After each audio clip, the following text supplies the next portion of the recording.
bienvenue dans ma citadelle. Je suis ravie de vous retrouver aujourd'hui pour une nouvelle vidéo qui va concerner quelques reliques de ma pile à lire. Ça fait un petit moment que la plupart de ces livres trônent dans ma bibliothèque. Je ne les ai toujours pas lus et je vais vous dire un petit peu le pourquoi du comment, sachant que je ne me souviens plus forcément de tous les résumés de chacun.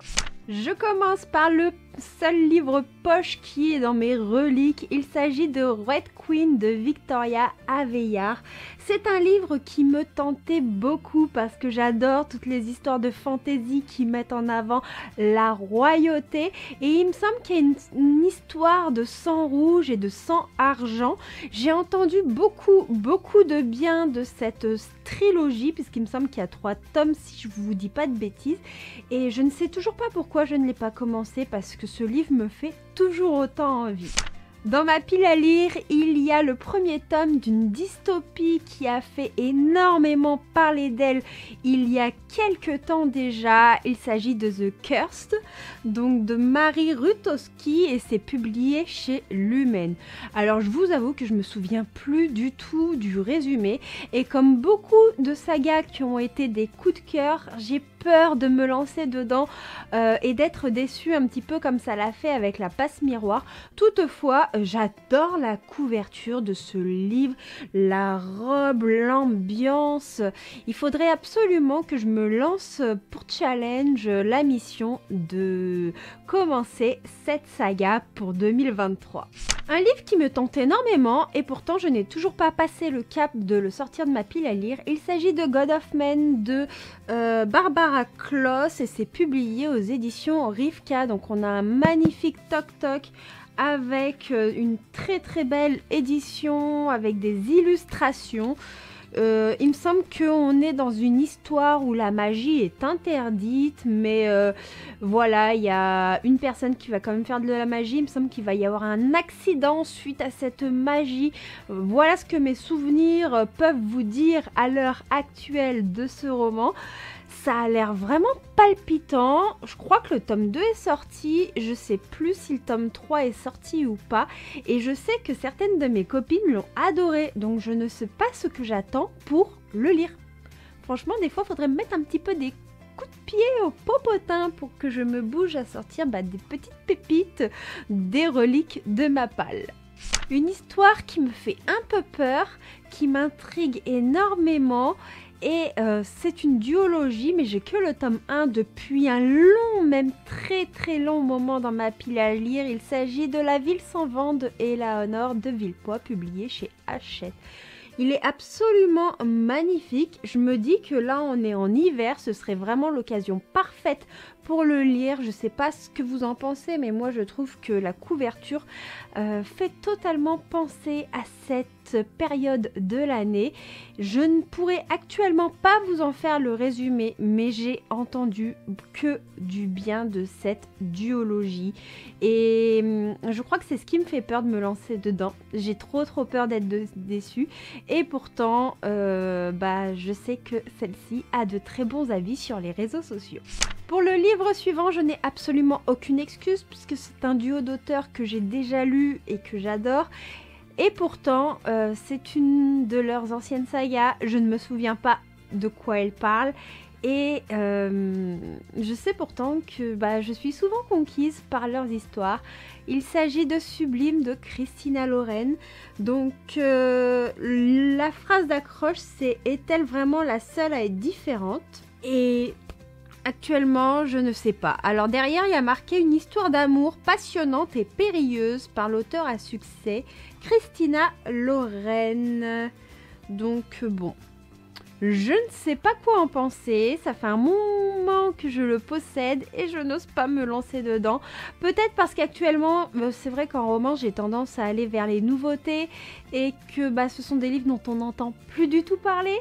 Alors je me dis que s'ils sont peut-être passés à la trappe, dans l'oubli, peut-être que ils ne valent pas tant le coup que ça. Et pourtant, Christina Lauren, c'est une auteure, enfin même un duo d'auteurs que j'adore. J'ai été conquise notamment par L'Anti-Lune de Miel, qui est une de mes romances préférées de l'autrice, et Love and Other Worlds, qui m'avait énormément pris aux tripes.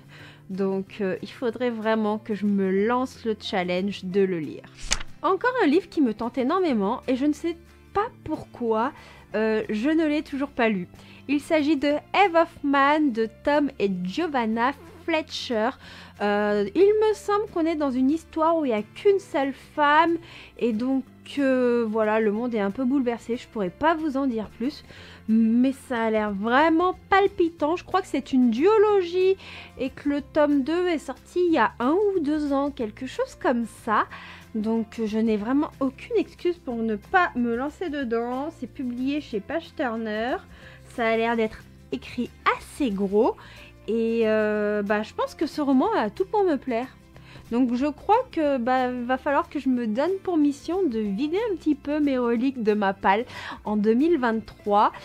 Toutefois, je veux pas non plus me mettre de pression et donc il va falloir quand même que j'arrête de me tourner vers mes réceptions récentes, que je gère un peu mieux mes services presse pour pouvoir lire tous ces livres qui me font énormément envie. Un livre qui a tout pour me plaire et qui en même temps me fait vraiment très peur, et je pense que c'est pour cela que je ne l'ai pas encore lu alors que je possède la trilogie dans son entièreté. Il s'agit de La Cité de Laiton de S.A. Chakraborty. Donc c'est la saga d'Aevabad, si je me trompe pas. On est dans de la fantasy orientale. On va partir à la recherche de la Cité de Laiton. J'ai entendu beaucoup de bien et j'ai entendu aussi quelques avis mitigés. C'est un pavé et c'est vrai que j'ai un peu peur de me lancer dedans. Alors comme pour beaucoup de reliés de Saxus, quand j'ai pas lu le tome 1 mais que je veux avoir la saga non dépareillée, je saute sur tous les formats reliés, ce qui a été le cas pour cette saga-ci. Et donc j'ai d'autant peu peur d'être déçue par celle-ci parce que si je n'aime pas, j'ai tous les tomes en relié. Et autant dire que les reliés chez De Saxus, c'est quand même un sacré budget. Donc n'hésitez pas à me dire en commentaire si vous l'avez lu, si vous avez aimé ou pas cette saga. Je suis très très curieuse. Et si comme moi vous avez peur de la lire, peut-être que on pourrait s'organiser une lecture commune. Donc dites-moi si vous êtes intéressé également en commentaire. Toujours chez De Saxus, j'ai la trilogie dans son entièreté et je ne l'ai pas lu. Il s'agit donc de l'Ascension de Camelot, la Duperie de Guenièvre de Kirsten White. J'en ai entendu pas mal de bien, notamment de la part de Les Mots de l'Imaginaire, que vous devez connaître. C'est vraiment une chaîne niveau fantasy que je vous conseille, qui a des avis hyper développés et Lorraine est vraiment très très très cultivée. Je trouve ça passionnant de l'écouter et je sais que c'est une des sagas qu'elle a préférées chez De Saxus. Et j'ai un petit peu peur de me lancer dedans et en même temps ça me fait très très envie puisque la thématique tourne autour de la table ronde et apparemment c'est assez féministe puisqu'on va tourner dans ce premier tome notamment autour du personnage de Guenièvre. Donc il faudrait que je me lance dedans. C'est écrit assez gros en plus donc ça devrait être assez vite lu. J'ai pas d'excuse maintenant que j'ai la trilogie dans son entièreté, mais c'est pareil. Comme pour Daevabad, j'ai acheté toute la trilogie en relié pour être sûre d'avoir tous les tomes de façon uniforme. Et si je suis déçue, je serai un peu dégoûtée d'avoir tout acheté avec ce relié là. Après je me dis que je peux toujours les revendre, mais c'est vrai que moi j'aime pas revendre mes livres chers sur Vinted. Et quand on voit le prix des De Saxus, c'est que moi je le mets moitié prix que ce que je les ai achetés. Je me dis que des fois je suis un peu bête. Donc je pense que si jamais j'aime pas, je les mettrai au moins au prix d'achat que je les ai achetés. Parce que je me suis fait un petit peu peu secouée les grelots par mes copines en disant que c'était un peu plus que donné que je faisais avec mes bouquins. Chez Rajo, j'ai depuis un long moment Winterwood de She Earnshaw qui traîne dans ma bibliothèque. Alors en plus là ce serait vraiment la saison parfaite pour le sortir de ma palle.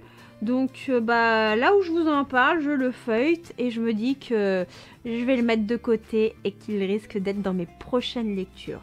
Maintenant, le fait de vous en parler et d'avoir fait le tour de ma bibliothèque pour regarder un petit peu les livres les plus anciens que je possède et que je n'ai toujours pas lus, celui-ci en fait partie et on est dans un monde glacé où mystère et magie s'entremêlent. Serez-vous prêts à suivre Nora et Oliver dans les Wicker Woods? Voilà, donc je vous en dis pas plus, je vais le mettre sur mon lit et j'espère le lire dans les prochaines semaines. Chez Black Ink, j'ai 2 reliques de ma pile à lire. Alors il y en a un, j'ai pas trop d'excuses, sachant que j'adore la plume de l'autrice. C'est juste que, comme souvent, j'ai plus tendance à me tourner vers les nouveautés. Il s'agit de Goran de Emma Landas. Alors, je ne suis personnellement pas fan de la couverture, mais j'adore la plume de Emma Landas. Et il me semble que on est dans une histoire qui va parler de musique, mais je ne peux pas vous en dire plus, je ne m'en souviens plus. Donc il faudrait que je saute le pas et que je lise ce livre à un moment donné. Concernant les livres chez lesquels j'ai craqué chez Black Ink et qui dorment depuis un long moment dans ma bibliothèque, il y a celui-ci, Soul on Fire, il faut tuer pour survivre de Shirley L.B. Et je ne sais même plus pourquoi je l'ai acheté, pourquoi il me tentait. Je ne me souviens absolument pas du résumé. Donc autant vous dire que là je me sens un petit peu honteuse au moment où je vous en parle. Ça fait tellement longtemps qu'il est dans ma palle.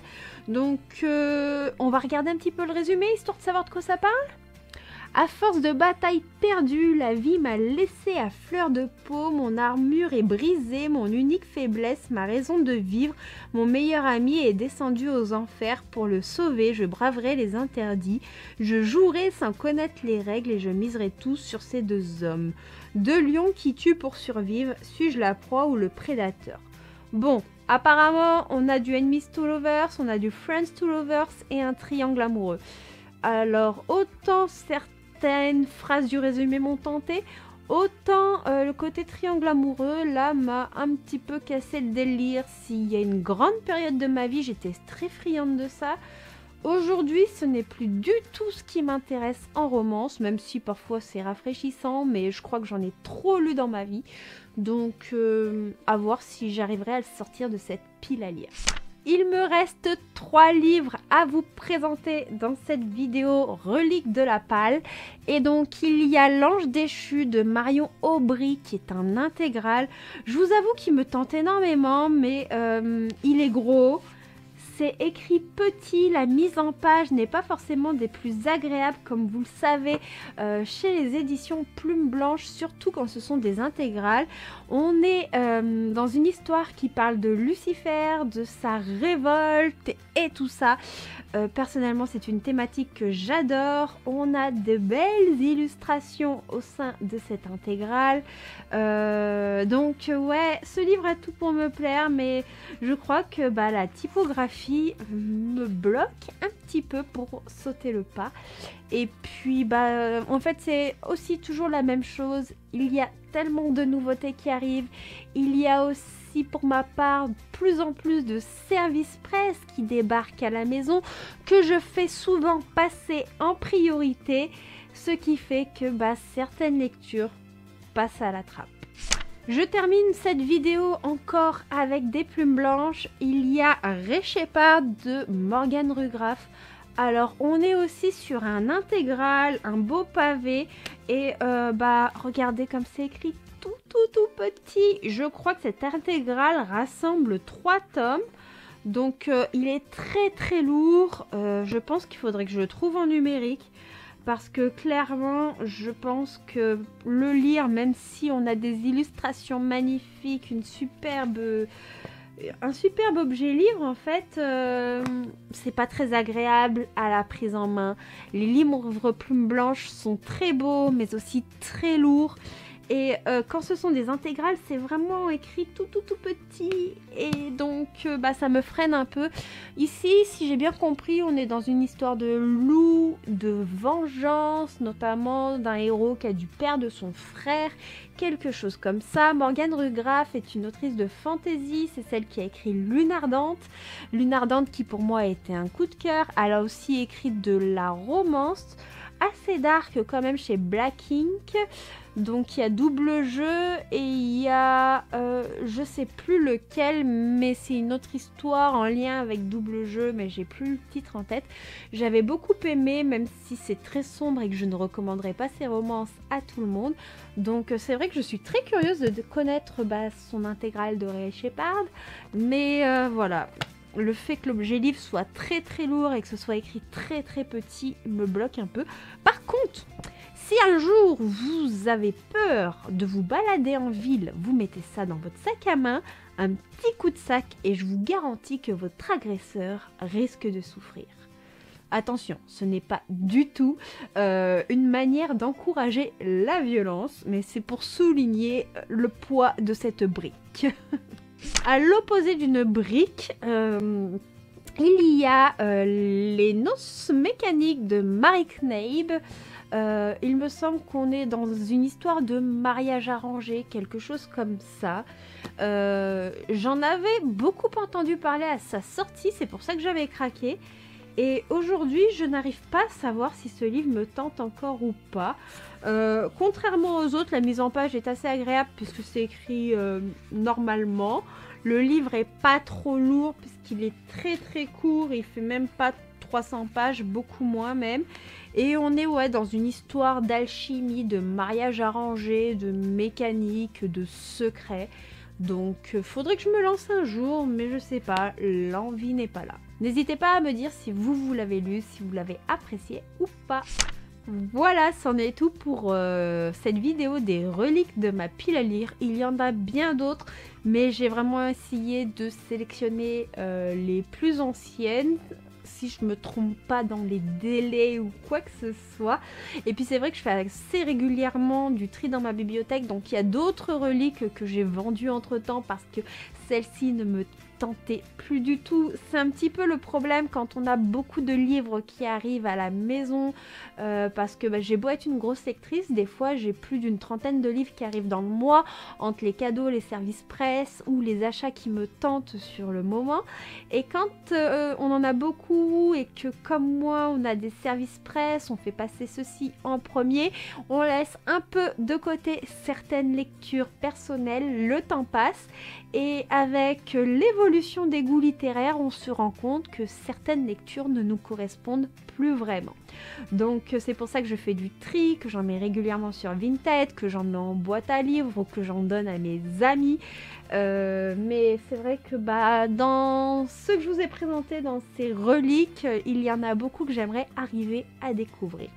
Si vous les avez lus, je suis très curieuse de savoir si vous les avez aimés ou pas. N'hésitez pas à me le dire en commentaire. N'hésitez pas à me soutenir avec n'importe quel smiley. Ça me fait toujours plaisir de vous lire, même si je ne vous réponds pas toujours immédiatement. Moi, je vous fais plein de bisous. Je vous souhaite de très belles fêtes de fin d'année et je vous dis à bientôt. Ciao.